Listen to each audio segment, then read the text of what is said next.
Bună ziua tuturor!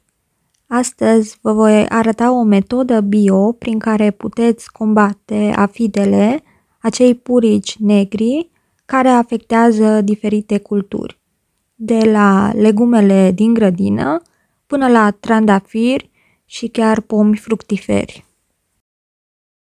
Acești dăunători se pot recunoaște cu ușurință după culoarea acestora, dar și după dimensiunile lor reduse.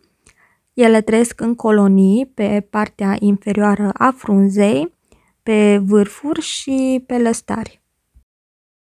Aceste insecte se așează pe partea inferioară a frunzelor pentru că așa sunt protejați de razele puternice ale soarelui. Afidele sunt printre cei mai periculoși dăunători, deoarece aceștia, când se hrănesc, înțeapă frunzele și suc seva elaborată a plantelor. Din această cauză, frunzele atacate se îngălbenesc și apoi se usucă. Soluția pe care o vom face astăzi este pe bază de ardei iute și usturoi. Pentru a prepara această soluție, veți avea nevoie de 10 litri de apă, de un cățel de usturoi, praf de ardei iute și 2 ardei iuți. Opțional, pentru a mări eficiența, puteți pune și puțin săpun lichid sau detergent de vase. Mai întâi de toate, tăiem ardeii iuți, după care luăm cățelul de usturoi și îl vom mărunți foarte bine. Apoi vom pune în oala cu apă ardeii pe care i-am tăiat și usturoiul pe care tocmai l-am mărunțit. Vom adăuga 2-3 linguri de boia de ardei iute, amestecăm bine și lăsăm o oră la macerat.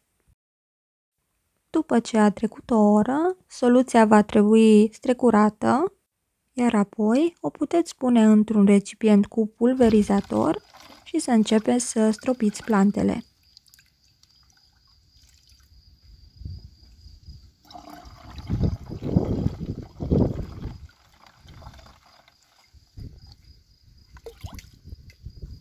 Cu această soluție puteți stropi atât preventiv, cât și la începutul atacului afidelor.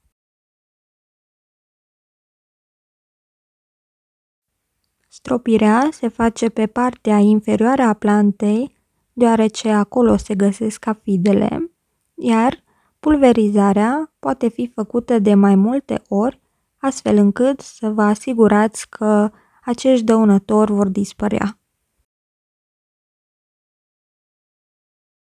Stropirea se poate efectua de 2-3 ori pe săptămână, până când observați că atacul dăunătorilor a dispărut complet.